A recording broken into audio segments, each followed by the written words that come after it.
welcome to the Ladies' Room. It's May in the Hamptons. I'm your host, Judy McDowell, and today I'm so thrilled to have back Gregory Anne Cox, who is a woman of so many talents.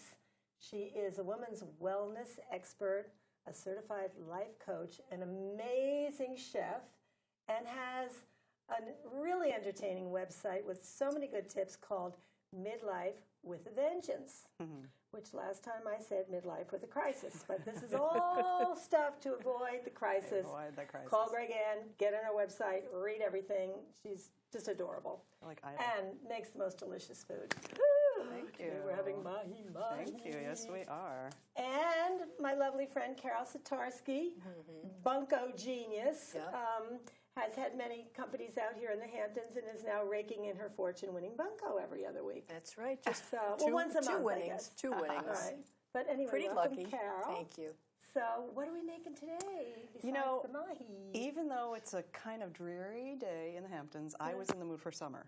So I started to think of all the summertime things which will be coming soon, like fresh tomatoes and corn. Mahi, of course, is fresh right now. We can get it, and it'll be more in abundance as the weeks go by. And it's also a sustainable fish, so I feel good about that. It's not farm-raised, fed all kinds of junk. And is it? Did they catch it in this area, or is it brought in from like Hawaii? I always think it's like Hawaii. Yeah, no, the Gulf Coast on this side. Yeah, we get it locally in Florida. Good. Is it the same thing as grouper? No. Grouper is more like a snapper in shape, and a mahi is more like a, well, they call it a dolphin fish. It's not like a dolphin, but it swims that way as opposed to flat. So the first thing I'm going to do is start with a salad of baby greens with a little crunchy goat cheesecake. And then we're going to add some cranberries, some roasted walnuts, and a blush wine vinaigrette. So in the pan, which is slightly hotter than I want it to be, so I'm just going to hold it up here for a second and cool it off. We're going to put our little goat cheesecakes. And all I did was cut the goat cheese into portions, about an ounce maybe. Just take the log and cut them. And then I just bread them as I would if I were making anything breaded. So you put the cheese in a little bit of flour and you brush off the extra.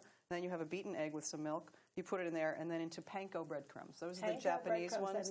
They're a little crispier, so I like those. So while we're going to let those cook, you have to get them golden brown on either side. The cheese will get nice and soft inside. Creamy. And since my pan was hot, I'm just going to check. Yeah, they're doing good. Okay, so in the meantime, I'm going to start the fish, and then we're going to work on, we're having a tomato vinaigrette with our fish and some fresh corn and polenta. And we're going to make the vinaigrette together, but I want to get the fish started to make sure that it's cooked by the time we want to eat it. So many people are completely freaked out about cooking fish because it cooks fast and you never quite know when it's done. And do you think pan searing is like, if you don't need to make a whole big bunch of it, pan searing's like the way to go, right? You know, it is, and it's not all that hard to get to learn what's cooked. And I'll show you in 1 second. Okay. And this works also, any protein, if you take your hand and you hold it out like this, just relax. If you were to push the fleshy part of your thumb, that's medium rare. That would be, for a steak, this is the perfect thing to test a steak. So most people aren't going to want their fish to feel like that. Right. So you just straighten out your hand, spread your fingers, and now you can feel that it's stiff, it's tighter. But you never want to cook fish till the white stuff starts coming out the sides. That means the proteins have all been cooked and all the juice is gone, because now the protein's starting to come out of the fish. So, of course, if you have a piece that's this thin, you have a tail piece, this might cook before this, but this is still going to taste delicious. It's the meaty parts that you want to be careful of not overcooking. And I had a big, nice chunk, but I knew we were having some guests, so I cut it up into portions so that everybody can have a little. So I'm going to put a little olive oil in the pan. Now, mahi's a great fish for the grill. But of course, we don't have a grill in here, but you can. It holds up well on a grill. So I'm just putting a little olive oil in there. Again, I'm going to lower this. When you do grill it, do you spray the grill with oil or anything? I do. So that the fish comes off easier? And do you use like Pam or anything like that, or just spray it with oil? I use the high heat oils, the ones that are designed for the grill. It'll say Pam for the grill, or Weber makes its own brand. I didn't know that. Yeah. So that fish is going to cook. We're going to dress the salad. Yeah, it looks like you've marinated it slightly. What did you put on it? I forgot all about that. I did marinate that with some fresh basil ground up in a little olive oil with a tiny bit of garlic. I didn't want to overwhelm the flavors, so not too much garlic. So we're going to let that cook. I'm going to sear it on another side, and then we'll finish it in the oven. And in the meantime, we're going to cook we'll make the salad, then we're going to cook some rainbow chard. for the plate, and some sweet corn, and we'll make our vinaigrette, and then we'll put it all together. And then, of course, I did bring a little surprise for dessert. So I love it when you come. Oh, thank you. I roasted these walnuts slightly because I like the flavor. It just changes the flavor ever so much for Now, the that's salads. amazing that when I chop things, they pop all over the place. They do. Is it just that your knife is so sharp? No, it's just that I was going slowly. If I really just went, they would be in Carol's lap. And I'm just getting used to now doing that because I would always go. Yes. But this is so easy. Yeah. Well, this is a point of leverage. Yeah. Right? So you're giving yourself a little bit of an extra boost of energy. Yep. You don't have to do all the hard work No. yourself.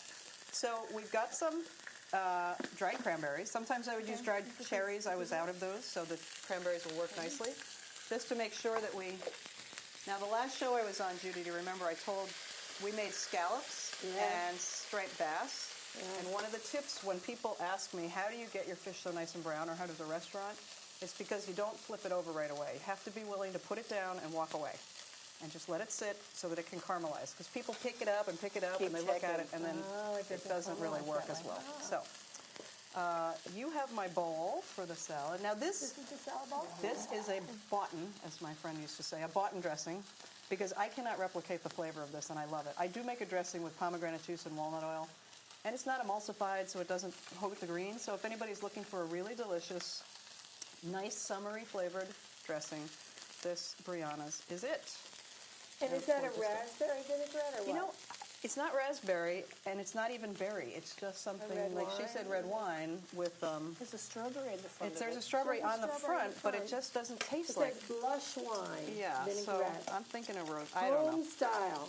Home style. She's been making dressings for 29 years. She has. We love Brianna. Wow, I've never heard of Brianna. That's really yummy. Oh, you know why? Delicious on fresh strawberries. Oh, I see. That's the strawberry Delicious on connection. fresh strawberries. That's so the strawberry that's connection. cool. You know, I never think of putting a vinaigrette on fruit, but it does bring out the sweetness, the vinegar. It does. Very cool. Okay, we learned something new today. See? Excellent. So I'm going to just put this fish in the oven. And that rubber handle's okay in the oven? Yep. It's a high heat, just like a spatula that would be Okay. high heat, so it's going to be okay. fine. And the oven is at what, 350? To 325. Because the fish, 325. if the fish were a little bit thicker, I probably would do 350, but I want to make sure we don't overcook it. Right. And how long do you leave it in? 10 minutes? You know, the 8, I Eight, think 8. 10. 8 to 10. I went right home and made everything that you made that did day. I you? went right home and made it all Oh. for like days. So we have our little... Because my daughter loves scallops. I don't like the big scallops. My dad always said they were stamped out of skate wings, and then I was I've like, heard that too. Yeah. yeah, I heard don't that, think they yeah. are anymore. But I think don't maybe know. back then they were. But now I like them because of the way Greg taught me how to like cook them. But I could never figure out why they weren't searing. They were kind of boiling in the pan Yeah. or poaching. And they have to be really dry, and you can't turn them. You can't keep checking on them. You got to just put them in there and let them sit. Plus another thing, oftentimes people overload the pan. So you have to figure out they have some moisture and Yeah. some steam is going to be created. So you want as little of that as possible so that the pan can stay nice and hot and the sugars can They caramelize. need their space. They do, We all just need like our we all need our space. yeah. So here we have this beautiful little salad. Now gorgeous. this can be done, a winter version, I might put roasted beets, some sauteed leeks, things like that. But for the summer, I'm going to keep it pretty light, just with a little bit of the nuts and some fruit. You could put peaches in there. It's really yummy with that same dressing. Grilled peaches and the goat cheese. Grilled It's a little bit. peaches. Grilled I can't peaches. wait to do grilled peaches. One of my favorites. And the panko, well, at BJ's they have giant boxes of It panko. looks like coconut, doesn't it? It does look like coconut. It's Yeah. really crispy. So buy just a little box of panko and get Yes, used you to buy using it it even before. at King Cullen. They sell sort of a. Yeah, it's I've about never that big. used it, but I've always wanted to try it. Okay, now this is one of my favorite summertime things, and it's a remedy for what to do with all those tomatoes that are going faster than you can use them or might have already gotten a little bit soft. What we're gonna do, what I've done so far, and I didn't have the luscious, of course, amazing tomatoes, so I used what I had, which proves that this can be made even if it's not summertime. So what's in here is tomatoes and fresh basil and olive oil that have been steeped. I brought it up to a temperature just before boiling and turned it off and covered it and let it sit for, this has probably been sitting for a few hours. They're infused. Exactly. Now, if you would like to play, yeah, I get to muddle. You can muddle, exactly. Here's your little muddling device. I'm going to muddle it, and then I'm going to put some vodka in it. Oh, my. And we'll get out the horseradish and a little lime. So you want to get as much of the beautiful pulp from the tomatoes because it's going to help thicken the vinaigrette. And actually... Yeah, whatever happened to the old mortar and pestle? Oh, yeah. I'm going to let you, when you're done, you can set that in there so you don't get splashed on. Okay, so we also have to cook our corn and our chard. Now, I love rainbow chard, and I always try to get greens in once a day.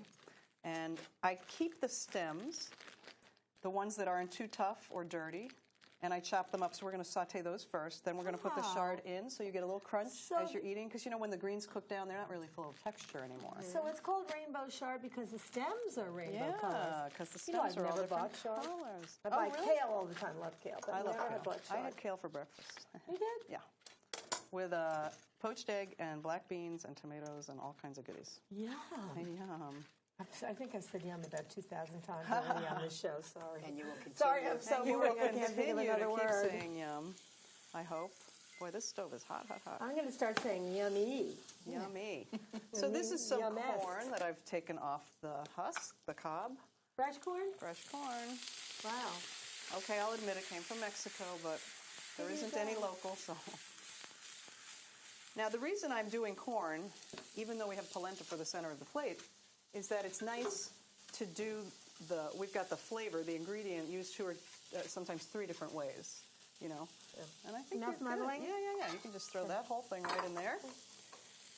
So, of course, I'm using butter for the corn just because it's so delicious and it is perfectly acceptable and healthy. You need a little bit butter. Sweet butter, yeah. I don't use salted butter. Yeah. They say that when they make butter, the first pressing is a sweet butter. And then what's left over is what they make the salted butter out of. So it's actually sweet butter is better quality than salted butter always. Oh, interesting. And the flavor's so lovely. Yeah, we only use sweet butter. I grew up with salted butter. That's what we put on bread. Yeah. But now they love that sweet butter. Okay, so this is going to cook. We're going to give those a minute or two. Okay. So the stems cook up well. They do, and I'm just going to throw a drop of water in to keep them, because we don't want them to get brown, because it would just be a stronger flavor than we want. I know I drive your camera crew crazy because I keep moving. Okay, so while that's cooking, so what we have here for our tomato vinaigrette is the beautiful tomato pulp. And I'm going to use a white balsamic because I didn't want the dark balsamic just for the color. Does it taste the same?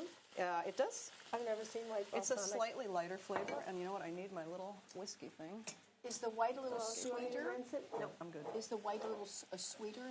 You know, I think of them both as sweet, so I'm not sure how to tell you the difference. But it's certainly not as strong as one of the dark Medina aged, you know, that kind of thing. Okay, so those are nice and tender. They're still going to be in the pan for a little bit longer. So we'll add I cleaned the chard and just sort of hacked through it. So we need a little seasoning. So I'm doing a little salt. How much vinegar do you put in? I'm going to probably need a little bit more, but usually the recipe is 2 to 1. So if it was a third and a third of oil, you might use a third of olive oil. Some people like, of vinegar. Some people like theirs a little bit tangy or tartar. Yeah. See how nice and thick that is? We didn't have to add anything to it. Yeah. Now you might want to zest a nice orange in here or put it just on top of the fish. And for the purpose of making it look beautiful, we're going to add some finely diced tomato. And again, this is really fun in the summer when there are green and yellow and all kinds of colored tomatoes. I use the colored ones for the presentation for the plate. Do you take out the whole center and just chop the outside? I do. I take the little seed packet out. I wouldn't put that in there necessarily in the vinaigrette base. But, you know, sometimes you get one tomato and it's perfect on this side and this side has a big spot on it. So I just cut around the spot and that'll go into a container. I keep it in the fridge for a few days and then when I need a dressing, I'm ready to go. Wow. Yeah. So. Now, do you have a favorite fish? We talk about Mahi fish a Mahi lot. is one of my favorites. Is it?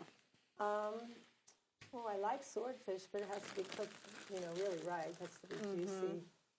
Favorite fish? I like all fish. Yeah, I do too. And I'm sick over the farm salmon thing because it's one of the worst things you can eat now. I know, it's awful. Awful. They give them so many antibiotics and all kinds of toxins. And did you also know that they feed them grains?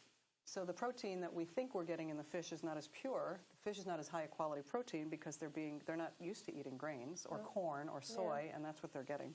And steroids, so they plump up, so that a fish that's meant to be like 2 pounds becomes 6 pounds.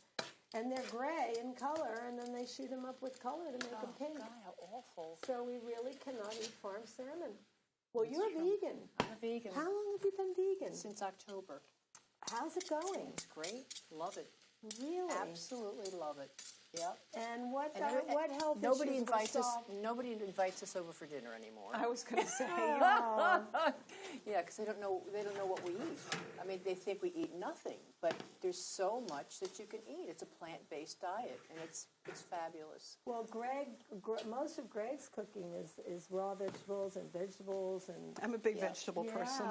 So do you have a lot of vegan clients, Greg? I don't. No, I just don't.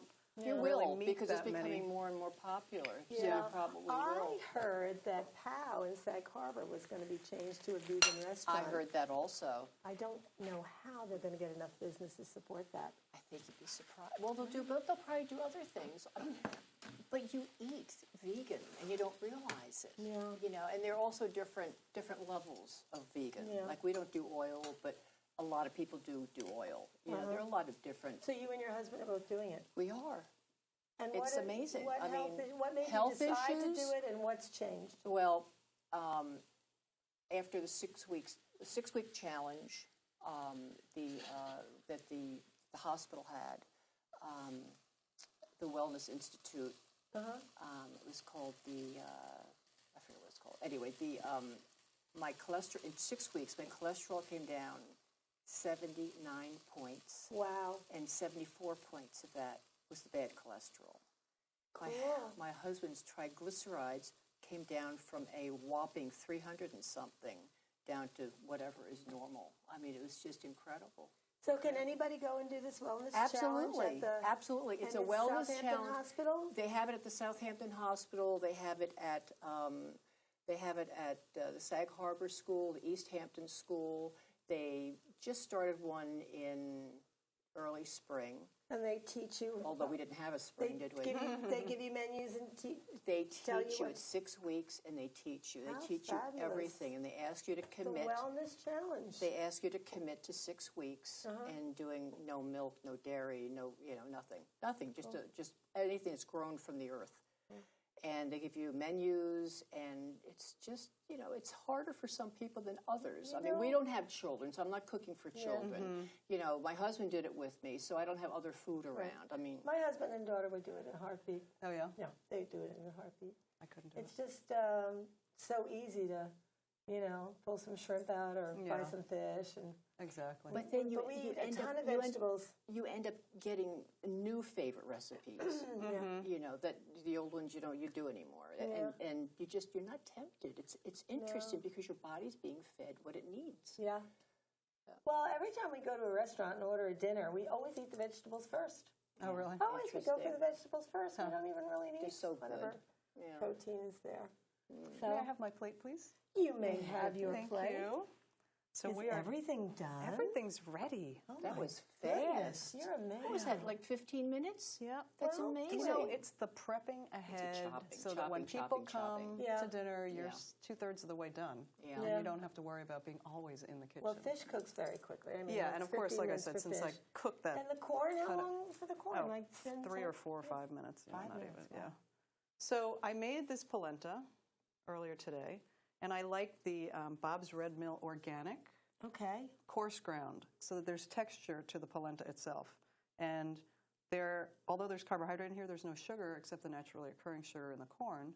And I know people are trying to balance their blood sugar and eat less sugar. So this is a good starch for people that are trying to cut back on things that raise your blood sugar. And I do them in these little ramekins because it's just a nice presentation. And there you go. How did you get that out so easily? You just butter the ramekin. Butter it a little bit. Yeah, and as long as it's not cold. Oh, If it was cold, I might have needed a knife, but it sort of slides right out. And what we're going to do, actually, I was going to put... use butter again, right? I'm not. So we have our beautiful shard with the pretty little bits. I was admiring your Nicole Miller tie-dyed chef jacket. Yes. I know you did a party for her, and you left your chef jacket there, and when you went back to get it, she said, sorry, but it's tie-dyed. Yeah, That's so cute. which was what she had done for the party that I had cooked for. Oh. And you can't buy this anywhere, people. I did say, because she used to have a line of, she did for a company called Chef Wear, a line of designs. And then she discontinued doing it for them, but I said, you could get back into that chef wear by doing, I know that tie-dye jackets would sell to cooks and chefs. We would love to have those. So she was busy with other things, creating fabulous wedding gowns and such. She's a busy girl. So we have now if this was one piece of fish, it would look slightly different. But since they're smaller, and we're going to do this on one plate, we are going to just put them sort of flanking the polenta. Otherwise, you would have put it over it? Yes, I would have laid it. Well, would you mush the polenta a little? Well, it depends. This one's kind of, sometimes it just sort of leans up against it on one side, sort of like it would be like that more. But since we're just going to do that, and then we're going to, I guess I don't have very many utensils, just sprinkle some of this beautiful corn around. Here we go with the yum again. This is what I love about you do a dish like this, you don't have to worry about like the thing is here and the thing is here and every plate is the same for a dinner party when you just want to get the food out. It's sort of that unconstructed look. And now for our fabulous tomato vinaigrette. So colorful. And that's another thing, of course, because they say we eat with our eyes first. So of course we want as many beautiful colors as we can. And you basically have a super healthy, light, very delicious, at least 3 servings of vegetables on that one plate, and just enough protein. Of course, this could be for one person for a party, but we don't need that much protein for every meal, because of course there's also protein in the corn, a tiny bit, 2 grams for that much polenta, and voila. Voila. And a lot of protein in the greens. And you're going to do... we have 3 minutes left. You're going to do a no-cook dessert. Yeah. Yes, this, I have to tell you, we have to get this in because for people who want to serve a really fabulous dessert and not be cooking during the summer when it's too hot to have the oven on for long, they're going to love this recipe. So pot de crème, most people know what a pot de crème is, chocolate with egg yolks. You stir, stir, stir, stir, stir. So it's like a very, very rich chocolate pudding. This, you take the chocolate and you chop it up and you put it in your blender. You heat the cream, and I used raspberry liqueur in this case, and a little sugar in a pot, and then you pour that in the blender. You turn the blender on and you pour them nice, and you put it in the fridge. And it's done? It's done. I mean, it takes about 4.5 minutes. Okay, so you chop up chocolate, and what if you just have a bag of chocolate bits for, Nestle's chocolate bits for cookies? So bittersweet chocolate bits you can throw in your blender. Cream, heavy cream? Heavy cream. How much? So it was 2 cups of heavy cream to 4 tablespoons of booze, whatever flavoring you wanted, 4 tablespoons of sugar. You could use Grand Marnier or... Right. And then 8 ounces of chocolate. So half the amount of chocolate to cream. And then a quarter of a tablespoon, a tablespoon, a tablespoon for each of the sugar and the flavoring. Oh, so not much sugar at all. No.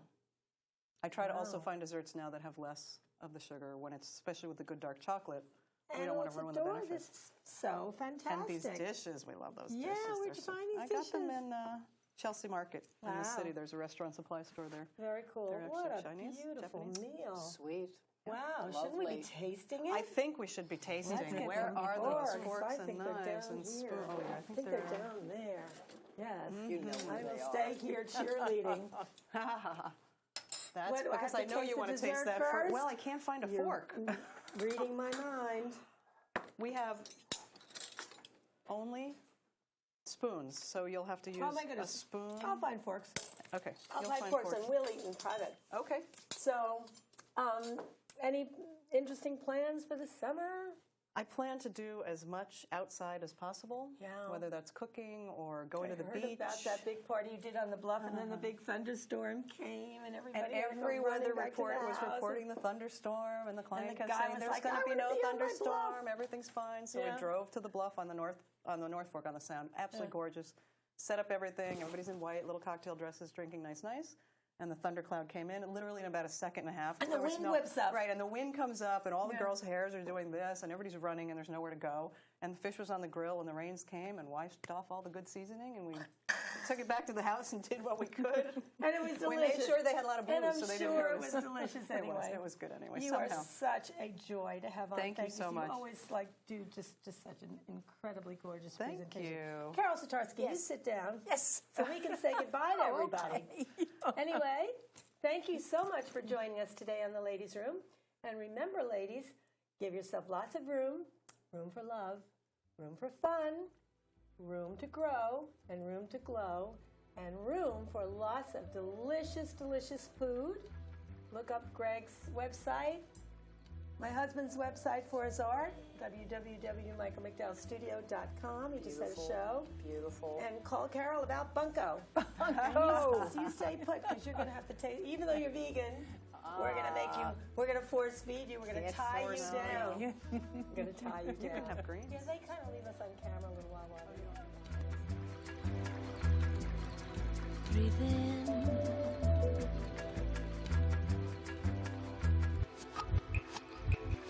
Now I took what I want, but you find